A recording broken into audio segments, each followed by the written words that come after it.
നമുക്കൊരു യൂണിവേഴ്സിറ്റിയുടെ നോട്ടിഫിക്കേഷനെ വിശ്വസിക്കുന്നതാണോ നല്ലത്, ഇന്ത്യയുടെ ആ രാജ്യത്തെ പ്രതിനിധീകരിക്കുന്ന എംബസി പറയുന്നതാണ് വിശ്വസിക്കുന്നത്? ഇപ്പോൾ പല രാജ്യത്ത് പോയാലും തപാലിൻ്റെ നീന്തൽ പഠിച്ച പോലെ അവസ്ഥ. എന്നാൽ ഈ ഉസ്ബെക്കിസ്ഥാനെ കുറിച്ചിട്ട് ഈ കേരളത്തിൽ ഉണ്ടായ കൺഫ്യൂഷൻ മറ്റ് സംസ്ഥാനങ്ങളിൽ ഇപ്പോൾ ഉണ്ടായിരിക്കാം. നിങ്ങൾ ആ നോട്ടിഫിക്കേഷൻ വായിക്കാം. ആ നോട്ടിഫിക്കേഷൻ പുറപ്പെടുവിക്കാനുണ്ടായ സാഹചര്യം, അന്നത്തെ പശ്ചാത്തലം കൂടി മനസ്സിലാക്കണം.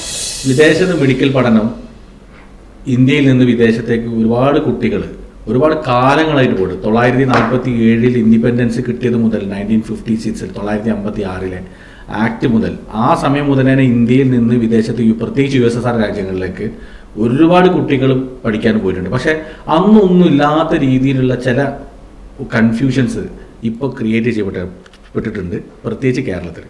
അപ്പോൾ അതിൻ്റെ അടിസ്ഥാനത്തിലാണ് ഇപ്പോൾ ഉള്ളത്. കാരണം അതിൽ റസാഖ് സാറേ 947 മുതൽ ഇന്ത്യയിൽ നിന്ന് വലിയ ഒരു തോതിലുള്ള വിദ്യാർത്ഥികൾ എന്ത് ചെയ്യുന്നത്, നമ്മൾ 1956 ആക്ട് IMC ആക്ട് ഒക്കെ പ്രകാരം ഒരുപാട് റഷ്യൻ യൂണിവേഴ്സിറ്റീസ് അഫിലിയേറ്റഡ് ആണ്, ഇന്ത്യ ഗവൺമെൻറ് അഫിലിയേറ്റ് ചെയ്തിട്ടുണ്ട്.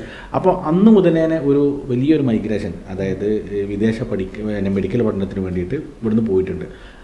റസാഖ് സാറാണെങ്കിൽ ഒരു 10-15 വർഷമായിട്ട് ഈ മേഖലയിൽ ഈ കുട്ടികളെ പല യൂണിവേഴ്സിറ്റികളും ലോകത്തിൻ്റെ വിവിധ ഭാഗത്തുള്ള യൂണിവേഴ്സിറ്റികൾ സന്ദർശിക്കുകയും അതിൽ മെച്ചപ്പെട്ട യൂണിവേഴ്സിറ്റികൾ കൊണ്ടുവരുന്നത്.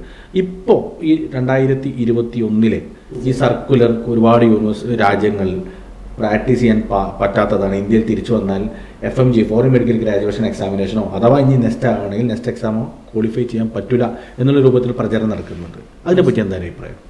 ശരിക്കും ഈ NMCയുടെ ഗൈഡ് ലൈൻസ് വരുമ്പോൾ ശരിക്കും NMC വിചാരിച്ചത് ഒരു ക്ലാരിറ്റി കൊടുക്കാന്നാണ്. അതെ. പക്ഷേ അൺഫോർച്ചുനേറ്റ്ലി ഈ NMCയുടെ ഗൈഡ് ലൈൻസ് വന്ന സമയത്ത് പല രാജ്യങ്ങളെ കുറിച്ചിട്ടൊക്കെ ഒരു ക്ലാരിറ്റിയുടെ പ്രശ്നമുണ്ട്. കൃത്യമായി ഏത് രാജ്യത്ത് പോകണം, ഏത് പോകരുത്, അങ്ങനെയല്ല പറഞ്ഞത്. കുറേ കാര്യങ്ങൾ ഇന്ന കാര്യങ്ങൾ ഫോളോ ചെയ്യുന്ന യൂണിവേഴ്സിറ്റികൾ, രാജ്യങ്ങളാണ് ഇന്ത്യൻ കുട്ടികൾ പോകേണ്ടതെന്നാണ് പറഞ്ഞു വെച്ചത്. ഇപ്പോൾ ഈ 2021 നവംബർ 18 ഈ ഗൈഡ് ലൈൻസ് വന്ന സമയത്ത് സത്യത്തിൽ സ്റ്റക്കായിപ്പോയി. കാരണം നമ്മൾ അയക്കുന്ന രാജ്യങ്ങൾ ആ യൂണിവേഴ്സിറ്റികൾ ഇത് ഫോളോ ചെയ്യുന്നുണ്ടോ എന്നൊക്കെ വളരെ സൂക്ഷ്മമായി പരിശോധിക്കണം. ഈ പറഞ്ഞ കാര്യത്തിൽ തന്നെ കുറേ കൺഫ്യൂഷൻസ് ഒക്കെ ഉണ്ടായിരുന്നു. ഇപ്പോൾ 2021 ആ ഒരു വർഷത്തിൽ നോക്കിയാൽ അറിയാം, അന്ന് കേരളത്തിൽ നിന്ന് അല്ലെങ്കിൽ ഇന്ത്യയിൽ നിന്ന് പോയ കുട്ടികളുടെ എണ്ണം വളരെ കുറവായിരിക്കും. കാരണം ഭയങ്കര കൺഫ്യൂഷനായിരുന്നു, സ്റ്റക്കായി നിന്ന് പോയിട്ടുള്ള ഒരു അവസ്ഥയായിരുന്നു. അങ്ങനെ ഉണ്ടാകുന്ന സമയത്താണ് 2022 മുതൽ ഏകദേശം ഒരു വർഷം കഴിഞ്ഞിട്ട് ഓരോ എംബസികൾ ഇതിനെ കൃത്യമായിട്ട് പഠിച്ചിട്ട് അതാത് രാജ്യങ്ങളിൽ എങ്ങനെ ഈ MBBS NMC പറഞ്ഞ കാര്യങ്ങൾ അവരെ ബാധിക്കും, അവർക്ക് തിരിച്ചു വന്നിട്ട് MBBS തിരിച്ചു വന്നിട്ട് ഡോക്ടറേറ്റ് വർക്ക് ചെയ്യാൻ പറ്റുമോ, ഇവർ ഈ പറഞ്ഞ എല്ലാ ഗൈഡ് ലൈൻസും ആ ഗൈഡ് ലൈൻസിൽ ഒരുപാട് കാര്യങ്ങൾ, അപ്പോൾ ലാംഗ്വേജുമായി ബന്ധപ്പെട്ട കാര്യങ്ങൾ, അതുപോലെ ഇന്റേൺഷിപ്പുമായി ബന്ധപ്പെട്ട കാര്യങ്ങൾ, നിശ്ചിത വർഷം വേണമെന്നുള്ളത് കാര്യങ്ങൾ, തിരിച്ച് അവിടുത്തെ സബ്ജക്റ്റുകൾ ഈക്വൽ ആണോ എന്നിട്ട് ഒരുപാട് കാര്യങ്ങൾ പറഞ്ഞിട്ടുണ്ടായിരുന്നു. അപ്പോൾ അത് എംബസിയാണ് അതിനകത്ത് ഒരു ക്ലാരിറ്റി തന്നത്. അപ്പോൾ ഈ എംബസി ഒരു അതാത് രാജ്യങ്ങൾ എങ്ങനെ ബാധിക്കുമെന്ന കാര്യത്തിൽ ക്ലാരിറ്റി തന്നതിൻ്റെ അടിസ്ഥാനത്തിലാണ് കുട്ടികൾ എന്ത് ചെയ്ത് 2022 മുതൽ കൂടുതൽ പോകാൻ തുടങ്ങിയിട്ടുള്ളത്. അപ്പോൾ നമുക്ക് മനസ്സിലാക്കാൻ കഴിയും ഈ 2021 ഈ ഗൈഡ് ലൈൻസ് ഒറ്റ നോട്ടത്തിൽ നല്ല കൺഫ്യൂഷൻ ഉള്ളതാണ്, ഒരു സംശയമില്ല കാര്യത്തിൽ. അതിന് മുമ്പും ഈ കൺഫ്യൂഷൻ ഉണ്ട്. ഈ കൺഫ്യൂഷൻ ഒരു പർപ്പസ്ഫുള്ളായിട്ട് നിലനിർത്തുന്നതാണോ എന്ന്, ഇതിന് പിന്നിൽ വലിയ ലോബികളൊക്കെ ഉണ്ടെന്നൊക്കെ ഇപ്പോൾ നമ്മളെപ്പോലത്തെ ആളുകളൊക്കെ നിരന്തരമായിട്ട് പറഞ്ഞുകൊണ്ടിരിക്കുന്നത്. കാരണം ഒന്നുകിൽ കുട്ടികളുടെ അടുത്ത് പോകരുതെന്ന് പറയാം, അല്ലെങ്കിൽ പോകുന്നുണ്ടെങ്കിൽ കൃത്യമായിട്ട് എങ്ങനെ. ഇപ്പോൾ നേരത്തെ ആണെങ്കിൽ മെഡിക്കൽ കൗൺസിൽ ഓഫ് ഇന്ത്യ ആവുന്ന സമയത്ത് കുറച്ചുകൂടി ക്ലാരിറ്റി ഉണ്ടായിരുന്നു. അവർ ഓരോ വർഷങ്ങളുടെ ലിസ്റ്റ് പ്രസിദ്ധീകരിക്കും, ഓരോ രാജ്യങ്ങളുടെ ലിസ്റ്റ് ABCD ലെറ്ററിൽ ഉണ്ടായിരുന്നു. എന്നിട്ട് ആ രാജ്യങ്ങളിൽ നമുക്ക് പഠനയോഗ്യമായ യൂണിവേഴ്സിറ്റികളുടെ പേര് കൊടുക്കും. ആ രാജ്യത്ത് പോയി കഴിഞ്ഞാൽ പിന്നെ നമുക്കൊരു എലിജിബിലിറ്റി സർട്ടിഫിക്കറ്റ് ഉണ്ടായിരുന്നു. അപ്പോൾ നമ്മുടെ MBBSന് വേണ്ടിയിട്ട് ഇപ്പോൾ ഏതൊരു രാജ്യം സെലക്ട് ചെയ്തു, പോകുന്നതിന് മുമ്പ് തന്നെ മെഡിക്കൽ കൗൺസിൽ ഓഫ് ഇന്ത്യയിൽ നിന്ന് എലിജിബിലിറ്റി സർട്ടിഫിക്കറ്റ് എടുക്കണം. ഇപ്പോൾ നീറ്റ് എലിജിബിലിറ്റി ആണ്. പക്ഷേ സ്റ്റിൽ എന്ത് ചെയ്ത് ആളുകൾക്ക് ഇപ്പുറത്തെ സൈഡിൽ കൺഫ്യൂഷനാണ്, ഏത് രാജ്യം പോകണം, അങ്ങനത്തെ കാര്യങ്ങളൊക്കെ കൺഫ്യൂഷൻ. അപ്പോൾ NMCയുടെ ഗൈഡ് ലൈൻസ് കൃത്യമായി അപ്പോഴാണ് ആ കൺഫ്യൂഷൻ ശരിക്കും കൂടിപ്പോയത്, മനസ്സിലായി. അപ്പോൾ ഇപ്പോൾ നമ്മളിപ്പോൾ പറഞ്ഞു വന്നൊരു പോയിന്റ് പറയുകയാണെങ്കിൽ ഇപ്പോൾ ഏറ്റവും കൂടുതൽ കൺഫ്യൂഷൻ നിൽക്കുന്ന ഏത് രാജ്യത്താണുള്ളത്? ഉസ്ബെക്കിസ്ഥാൻ. എന്നാൽ ഈ ഉസ്ബെക്കിസ്ഥാനെ കുറിച്ചിട്ട് ഈ കേരളത്തിൽ നിന്നുണ്ടായ കൺഫ്യൂഷൻ മറ്റ് സംസ്ഥാനങ്ങളിൽ ഇപ്പോൾ ഉണ്ടായിരിക്കാം, ഇത് കേരളത്തിൽ മാത്രമേ ഉള്ളൂ. ഓക്കെ. പക്ഷെ കേരളം ഈ 2024 കുട്ടികൾ പോകാൻ തുടങ്ങിയിട്ടുള്ളത്? അല്ല, 2019 മുതൽ നമ്മൾ കുട്ടികൾ പോകുന്നുണ്ട്. ഓക്കെ. അപ്പോൾ എന്തുകൊണ്ടായിരിക്കും കേരളത്തിൽ ഈ 2024 ഈ കൺഫ്യൂഷൻ ഉണ്ടായിട്ടുണ്ടാവുക? 2024 സ്വാഭാവികമായിട്ടും ഉസ്ബെക്കിസ്ഥാനിലെ നമ്പേഴ്സ് കൂടി എന്നാണ് നമ്മൾ മനസ്സിലാക്കുന്നത്. ഒരു മറ്റുള്ള രാജ്യം ഏറ്റവും അഫോർഡബിൾ ആയിട്ട് ഇപ്പോൾ കറൻ്റ്ലി MBBS അല്ലെങ്കിൽ മെഡിസിൻ പഠിക്കാൻ പറ്റിയൊരു കൺട്രിയാണ് ഉസ്ബെക്കിസ്ഥാൻ. ലിവിങ് എക്സ്പെൻസ് അവിടെ കുറവാണ്. ഞാൻ ഉസ്ബെക്കിസ്ഥാനിൽ എൻ്റെ ഹൗസ് സർജൻസി കംപ്ലീറ്റ് ചെയ്തിട്ടുണ്ടായിരുന്നു. ഉക്രൈനിലായിരുന്നു പഠിച്ചിട്ടുണ്ടായിരുന്നു. അവിടുന്ന് ആ വാർ ടൈമിൽ മൊബിലിറ്റി കാരണം ഉസ്ബെക്കിസ്ഥാനിലേക്ക് പോകേണ്ട അവസ്ഥ വന്നതാണ്. ഓക്കെ, അപ്പോൾ കമ്പാരിറ്റീവ്ലി ട്യൂഷൻ ഫീസ് മറ്റ് രാജ്യങ്ങൾ പഠിക്കുന്നതിനേക്കാളും ഏകദേശം ഒരു 1/3 അല്ലെങ്കിൽ 3/4 ആ ഒരു റേഞ്ചിൽ എക്സ്പെൻസ് ഉണ്ടെങ്കിൽ നമുക്ക് ഉസ്ബെക്കിസ്ഥാനിൽ ഓവറോൾ എല്ലാം കഴിഞ്ഞ് വരാൻ പറ്റും. അപ്പോൾ ഈ ഒരു അഫോർഡബിലിറ്റി കുട്ടികളെ കൂടുതലായിട്ട് ഉസ്ബെക്കിസ്ഥാനിൽ ഒരു ഡെസ്റ്റിനേഷനായിട്ട് ചൂസ് ചെയ്യും. അതിൽ ഈ അഫോർഡബിലിറ്റി ഒരു ഭാഗത്ത് നിൽക്കുമ്പോൾ ക്വാളിറ്റി ഓഫ് എഡ്യൂക്കേഷൻ എങ്ങനെ ഉണ്ടായിരുന്നു? അതിൽ രണ്ടൊരു എക്സ്പീരിയൻസ് ഉണ്ടല്ലോ, ഉക്രൈനിൽ പഠിച്ച എക്സ്പീരിയൻസ് ഉണ്ട്. അത് ഞാൻ യുക്രൈനിൽ പഠിച്ചത്. യുക്രൈൻ ഒരു ഏകദേശം യൂറോപ്യൻ കൺട്രി പോലത്തെ സ്ഥലമാണ്. അപ്പോൾ അവിടെ രണ്ട് സ്ഥലത്ത് വരെ ക്വാളിറ്റി തന്നെ നമുക്ക് കിട്ടുന്നുണ്ട്. പക്ഷേ ഉസ്ബെക്കിസ്ഥാനെ സംബന്ധിച്ചിടത്തോളം അവിടുത്തെ ജനങ്ങൾ നമ്മളെ കുറച്ച് സുപ്പീരിയർ ആയിട്ടാണ് കാണുന്നത്. അപ്പോൾ ജനങ്ങൾ നമ്മളെ സുപ്പീരിയർ ആയിട്ട് കാണാന്ന് പറഞ്ഞാൽ നമുക്ക് അവിടെ ക്ലിനിക്കൽ എക്സ്പീരിയൻസ് ഉണ്ടാവുമല്ലോ, ക്ലിനിക്കൽ എക്സ്പോഷർ ഉണ്ടാവുമല്ലോ, അത് കൂടുതലായിട്ട് അവിടെ പഠിക്കുന്ന കുട്ടികൾ കിട്ടും. ആ ഒരു സ്പെഷ്യാലിറ്റി ഉസ്ബെക്കിസ്ഥാൻ നല്ലോണം ഉണ്ട്. ഒരു ഡോക്ടറെ സംബന്ധിച്ച് ആ ഡോക്ടർ എത്ര പഠിച്ചാലും ആ ഡോക്ടർ ഒരു പ്രോപ്പറായിട്ട് ഡോക്ടറായി വരണമെങ്കിൽ അല്ലെങ്കിൽ എക്സ്പീരിയൻസ് ഉണ്ടെങ്കിൽ ഒരു ഡോക്ടർ അത്രയും ഉഷാറാവുന്നതാണ്. നമുക്ക് ഒരു നോർമൽ MBBS കൺഫ്യൂഷനിലേക്ക് തിരിച്ചു പോവാം. അതെ, അതായത് സാറേ ആള് പറഞ്ഞത് ഉസ്ബെക്കിസ്ഥാൻ ഒരു ഫേവറേറ്റ് ഡെസ്റ്റിനേഷൻ ആണുള്ള ഒരു കാരണം ഒന്ന് ഫീസിന്റെ അഫോർഡബിലിറ്റിയാണ്, രണ്ടാമത് നല്ല ക്ലിനിക്കൽ പ്രാക്ടീസ് കിട്ടുന്നുണ്ട്. ഇപ്പൊ പല രാജ്യത്ത് പോയാൽ തപാലിലെ നീന്തൽ പഠിച്ച പോലെ അവസ്ഥ, ഒന്നും ചെയ്യാൻ കഴിയില്ല. പക്ഷേ ഈ ഉസ്ബെക്കിസ്ഥാനിൽ കൃത്യമായി ഫസ്റ്റ് ഇയർ റദ്ദ് ചെയ്യാൻ വേണ്ടിയിട്ടാണ് 2020 NMC ഈ നിലവിൽ ഈ മേഖലയിൽ ഉണ്ടായിരുന്ന എല്ലാ ലൂപ്പ് ഹോളുകളെയും അടച്ചുകൊണ്ടാണ് ഈ 2021 ഗൈഡ് ലൈൻസ് വന്നിട്ടുള്ളത്. അൺഫോർച്ചുനേറ്റ്ലി ഇപ്പോഴും ആ കാര്യത്തിൽ നമുക്ക് ആ കൺഫ്യൂഷനെ കുറിച്ചാണ് ഇപ്പോൾ നമ്മൾ സംസാരിക്കുന്നത്. അപ്പോൾ ഞാൻ മനസ്സിലാക്കുന്നത് ഈ ഇപ്പോൾ ഉണ്ടാക്കുന്ന കൺഫ്യൂഷൻ എന്ന് പറയുന്നത് ഒരു സംഘടിതമായ, കാരണം ഒരു പ്രത്യേക രാജ്യത്തേക്ക് ഒരുപാട് വിദ്യാർത്ഥികൾ പോകുമ്പോൾ നിങ്ങളിപ്പോൾ ഈ അടുത്ത് വന്ന മെയിലുകളൊന്ന് പരിശോധിച്ച് നോക്കാം. ഈ മെയിലുകൾ അയച്ചതൊക്കെ ഏതെങ്കിലും പേരൻസ് ആണോ? ഇല്ല, മറ്റു രാജ്യങ്ങളിൽ അഡ്മിഷൻ ചെയ്യുന്ന കൺസൾട്ടൻസ് ആണ് ഈ മെയിലുകൾ അയച്ചത്. നമ്മൾ അത് പരിശോധിക്കാൻ മനസ്സിലാവുന്നത്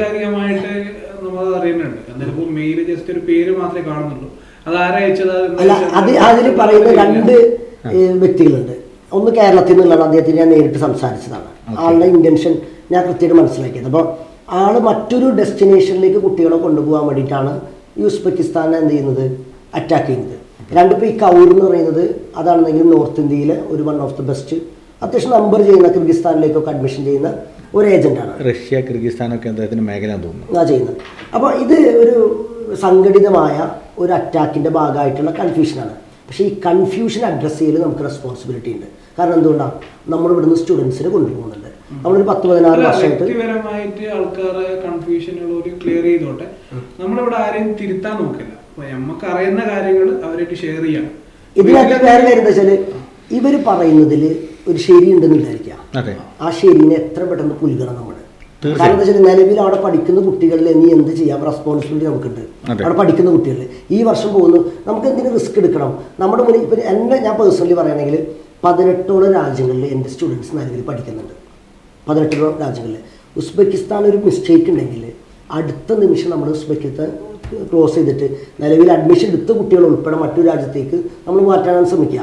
ഒരിക്കലും ഉസ്ബെക്കിസ്ഥാനിൽ ഒരു പ്രശ്നം ഉണ്ടെങ്കിൽ ഉസ്ബെക്കിസ്ഥാനിലേക്ക് അയക്കാന്നുള്ളത് നമ്മുടെ അജണ്ട അല്ല. തീർച്ചയായിട്ടും ഡോക്ടർമാരെ നാട്ടിൽ തിരിച്ചു വന്നാല് നമ്മളെ ചികിത്സിക്കണ്ടല്ലേ? തീർച്ചയായിട്ടും പ്രോപ്പറായിട്ട് എഡ്യൂക്കേഷൻ കിട്ടിയില്ല. അല്ല, നമ്മളെ ചികിത്സിക്കണമെങ്കിൽ അവർക്ക് ഇവിടെ രജിസ്ട്രേഷൻ കിട്ടണം ഫസ്റ്റ് ഓഫ് ഓൾ ഒന്ന്. അപ്പോൾ എന്തുകൊണ്ട് നമ്മൾ അയക്കുന്നു എന്നും കൂടെ പറയണ്ടേ ശരിക്കും.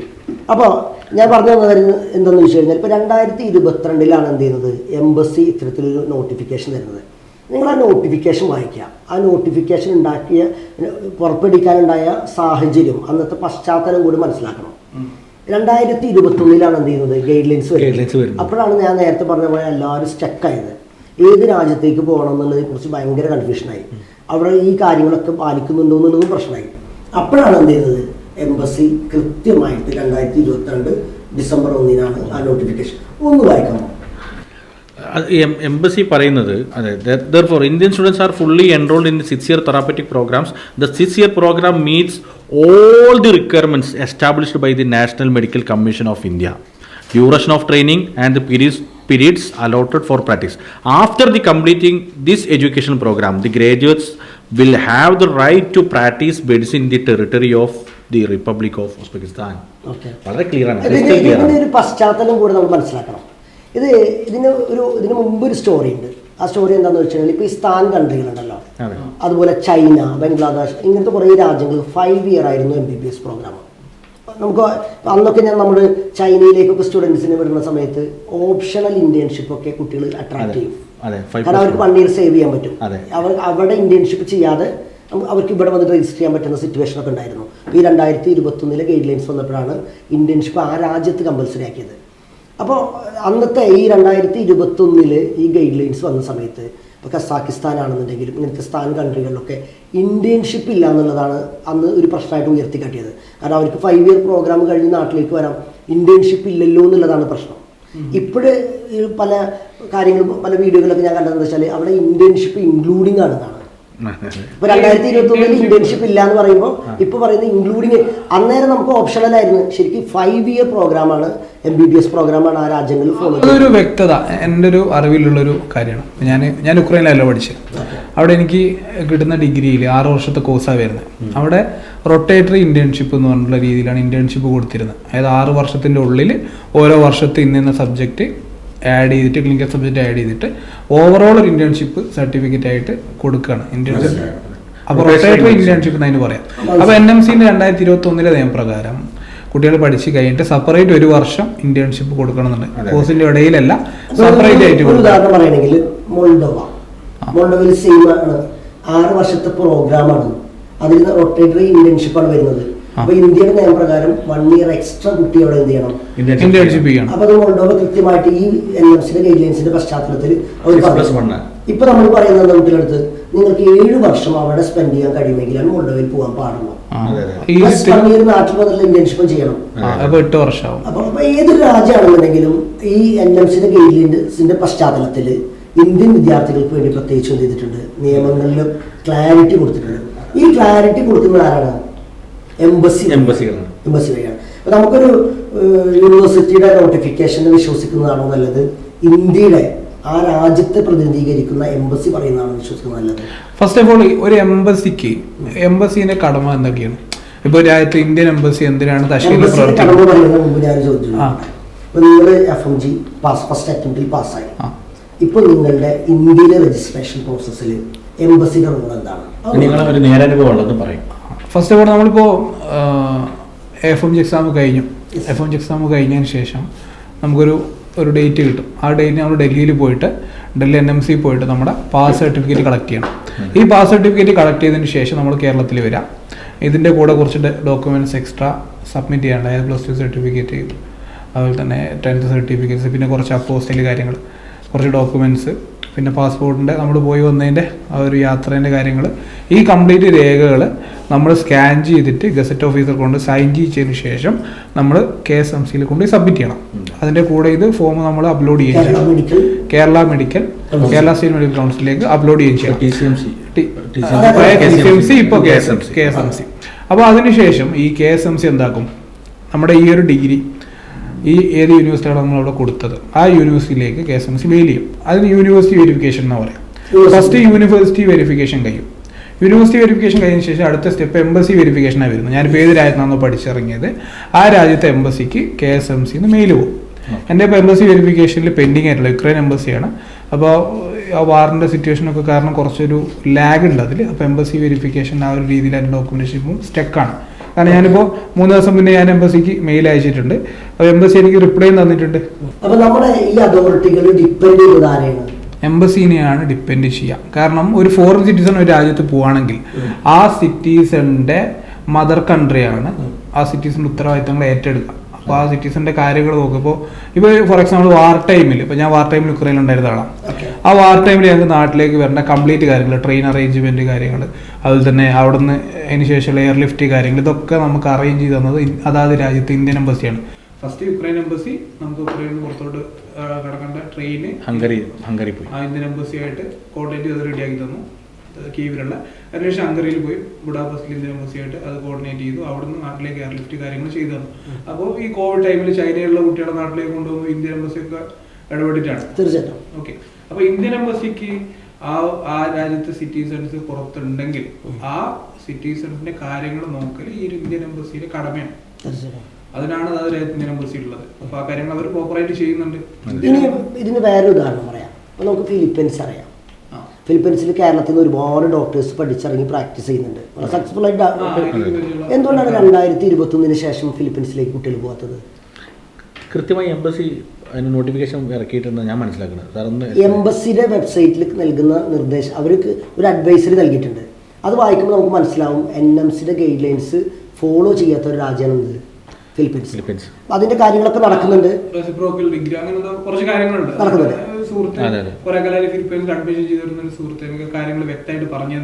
അപ്പൊ അത് ഓൾമോസ്റ്റ് ഓക്കെ വരുന്നുണ്ട്. സ്റ്റിൽ ഓക്കെ ആയിട്ടില്ല, ഓക്കെ ആവാൻ പോകുന്നുണ്ട്. അപ്പൊ 2021 ശേഷം എന്ത് ചെയ്യുന്നില്ല, ഇന്ത്യയിൽ നിന്ന് ഫിലിപ്പീൻസിലേക്ക് കുട്ടികളെ അയക്കുന്നില്ല. അത് എന്തിന്റെ പശ്ചാത്തലത്തിലാണ്? ഈ എംബസിയുടെ അഡ്വൈസറി വായിച്ചതിന്റെ പശ്ചാത്തലത്തിലാണ്. അതുപോലെ ഒരുപാട് രാജ്യങ്ങൾ ഇപ്പോഴും നമുക്ക് എന്ത് ചെയ്യാൻ പറ്റുന്ന, കുട്ടികളെ അയക്കാൻ പറ്റുന്ന രാജ്യങ്ങളല്ല. അതൊക്കെ നമ്മൾ മനസ്സിലാക്കിയത് എംബസിയുടെ ഇത്തരത്തിലുള്ള അഡ്വൈസറിയുടെ ബേസിലാണ്.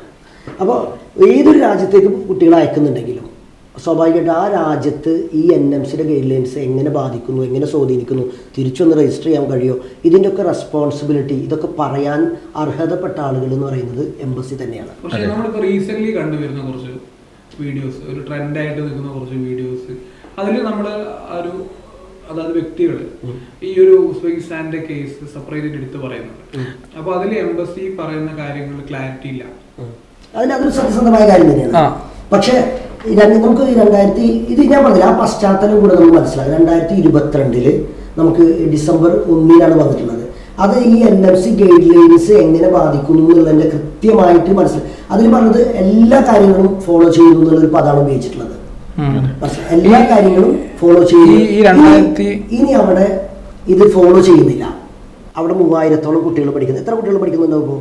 4000-4000 കുട്ടികൾ 4000 കുട്ടികൾ പഠിക്കുന്നുണ്ടാവും. ഈ 4000 കുട്ടികൾ പോയത് ആരുടെ വാക്ക് വിശ്വസിച്ചിട്ടാണ്? എംബസിയുടെ വാക്ക്.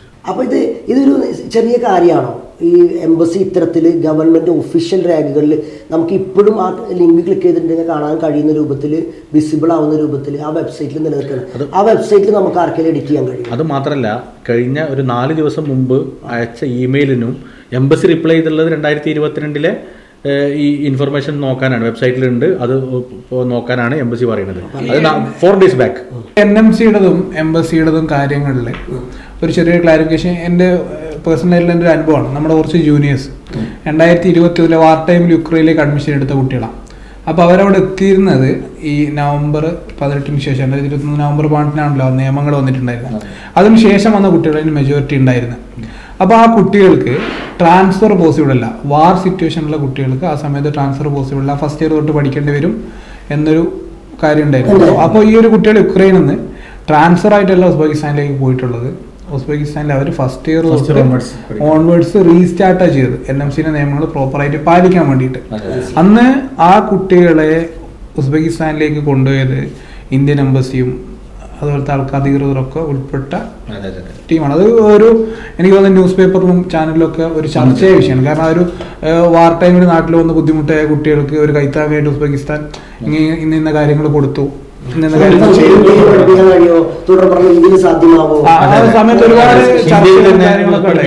അതില് ഗവൺമെന്റ് ഓഫ് ഇന്ത്യ സെലക്ട് ചെയ്ത ഒരു ഡെസ്റ്റിനേഷൻ ആണ് ഉസ്ബെക്കിസ്ഥാൻ എന്നാണ് ഞാൻ മനസ്സിലാക്കുന്നത്. ഇനിയിപ്പോ നമ്മളിപ്പോ ഈ പറഞ്ഞതൊക്കെ ഇന്ത്യയിലെ കാര്യങ്ങളാണ് പറഞ്ഞത്. അപ്പൊ ഇത് ഈ ഉസ്ബെക്കിസ്ഥാന്റെ കാര്യത്തിൽ അവിടുത്തെ യൂണിവേഴ്സിറ്റികൾ ഈ ഇന്റേൺഷിപ്പിനെ കുറിച്ചിട്ടും അതുപോലെ വേറെ കൺഫ്യൂഷനുള്ള കാര്യം എന്താ? ഇന്റേൺഷിപ്പും പ്രധാനപ്പെട്ട വേറെ കൺഫ്യൂഷൻ എന്താ പറഞ്ഞത്? യൂണിവേഴ്സിറ്റികൾ എന്താ പറയുന്നത് എന്നുള്ളത്. അതായത് നമ്മള് ഫസ്റ്റ് ഓഫ് ഓൾ ഒരു യൂണിവേഴ്സിറ്റി ലൈസൻസ് കിട്ടുക അല്ലെങ്കിൽ അവിടെ വർക്ക് ചെയ്യാൻ പറ്റുക എന്നുള്ളത്, നമ്മൾ ആ ഒരു യൂണിവേഴ്സിറ്റി, ഫോർ എക്സാമ്പിൾ സമർഖന്ദിൽ നിന്ന് പഠിച്ചിറങ്ങിയ എൻ്റെ ഒരു സുഹൃത്തുണ്ട്.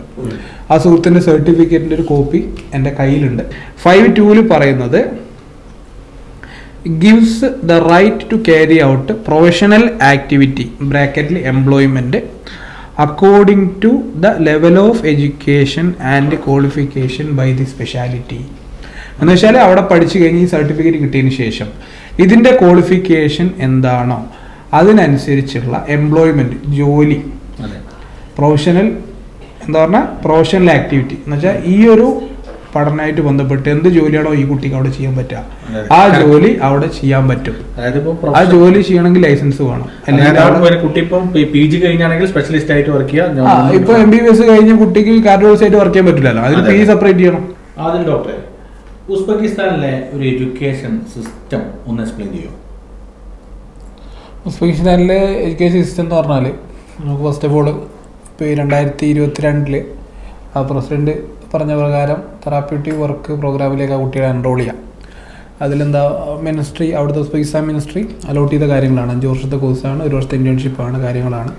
അപ്പോൾ ആ രീതിയിലാണ് വരിക. ഇനിയിപ്പോൾ നിങ്ങൾ അക്കാഡമിക്സിനെ പറ്റി ചോദിക്കുകയാണെങ്കിൽ നമ്മുടെ NMC പറയുന്ന സബ്ജക്റ്റിൽ അവിടെ ഫോളോ ചെയ്യുന്നുണ്ടെന്ന് ഒഫീഷ്യലി അവർ ഒഫീഷ്യൽ വെബ്സൈറ്റിലും കാര്യങ്ങളൊക്കെ ഉസ്ബെക്കിസ്ഥാൻ തന്നെ പറഞ്ഞിട്ടുമുണ്ട്. അതായത് യൂണിവേഴ്സിറ്റികളുടെ രേഖകളിലും ഇത് പറഞ്ഞിട്ടുണ്ട്. എംബസി പറഞ്ഞു. ഞാൻ പറഞ്ഞത് അവിടുത്തെ ഒരു മെത്തേഡ് ഇല്ല. ഇപ്പോൾ ഫൈനൽ ഇയർ എക്സാം, പിന്നെ അതേപോലെ തന്നെ ഈ ലൈസൻസിന്റെ സെപ്പറേറ്റ് എക്സാം, സെമസ്റ്റർ വൈസ് കുട്ടികൾക്ക് എക്സാമുകൾ ഉണ്ടാവും. അതായത് സബ്ജക്റ്റുകൾ തീരുന്നതിന് കോംപ്ലക്സ് എക്സാംസ് ഉണ്ടാവും, സബ് മൊഡ്യൂൾസ് ഉണ്ടാവും, മൊഡ്യൂൾസ് ഉണ്ടാവും. പിന്നെ ഫൈനൽ ഇയറിൽ കുട്ടികൾക്ക് ഓസ് എക്സാം എന്ന് പറഞ്ഞ എക്സാം ഉണ്ട്, അവിടുത്തെ മിനിസ്ട്രി നടന്ന എക്സാമാണ്. അതിന് 3 സെക്ഷനായിട്ടാണ് ഏറ്റവും ഫൈനലി കുട്ടികൾക്ക് എക്സാം ഉണ്ടാവുക.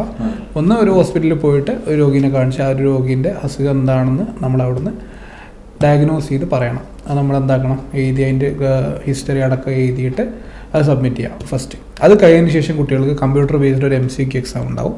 അത് കഴിഞ്ഞതിന് ശേഷം വൈവ എക്സാം ഉണ്ടാവും. ഈ 3 തരത്തിൽ എക്സാമുകൾ പാസ്സായതിനു ശേഷം കുട്ടികൾക്ക് അവിടുത്തെ ഡിപ്ലോമ കൊടുക്കും. അപ്പോൾ അതിന് പ്രോപ്പറായിട്ടുള്ളൊരു ആൻസർ യൂണിവേഴ്സിൻ്റെ ഭാഗത്ത് നിന്ന് കൊടുക്കുന്നുണ്ട്. പ്രശ്നമുണ്ടെങ്കിൽ അൺഫോർച്ചുനേറ്റ്ലി ഇപ്പോൾ നമുക്ക് ചൈനയിൽ അയക്കാതിരിക്കാൻ കുറച്ച് കാരണം അല്ല, ഇത്രയും വർഷങ്ങളായിട്ട് നമ്മുടെ ഫോൺ നമ്പർ മാറ്റാതെ കമ്പനിയുടെ പേര് മാറ്റാതെ നിങ്ങളൊക്കെ വർക്ക് ചെയ്യുന്നുണ്ട്. അവിടെ ഇന്ന കാര്യങ്ങൾ മറഞ്ഞിരിക്കുന്നുണ്ട്, നിങ്ങളത് ശ്രദ്ധിക്കണം.